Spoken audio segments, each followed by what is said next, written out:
ఇంటి స్థలం కావాలని చెప్పేసి, అదేవిధంగా నిర్మాణం కోసం 5 లక్షల రూపాయలు ఇవ్వాలని చెప్పేసి ఇక్కడే తహసీల్దార్ గారికి అర్జీలు ఇవ్వడం జరిగింది. గత ప్రభుత్వంలో జగన్మోహన్ రెడ్డి ప్రభుత్వంలో కూడా చాలా మంది పేద ప్రజలకి ఇంటి స్థలాలు ఇవ్వలేదు. ఆ ప్రభుత్వంలో ఉన్నటువంటి వాలంటీర్స్ 13,000 మంది లబ్ధిదారులుగా ఈ నంద్యాల టౌన్ లో గుర్తించడం జరిగింది. కానీ అప్పుడు కూడా ఇక్కడ ప్రజానికానికి ఈ టౌన్ లో ఒకరికి కూడా పట్టాలు ఇవ్వలేదు. కాబట్టి టౌన్ లో అనేక మంది పేద ప్రజలు ఒకే కుటుంబంలో 2, 3 జీవనం చేస్తా ఉన్నారు. చాలా పేద ప్రజలు ఉన్నారు.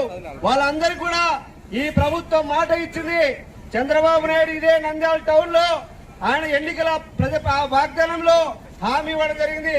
మేము అధికారంలోకి వస్తే 2 సెంట్లు పట్టణ ప్రాంతాల్లో, గ్రామీణ ప్రాంతాల్లో 3 సెంట్లు ఇస్తామని చెప్పేసి ఆయన చెప్పడం జరిగింది.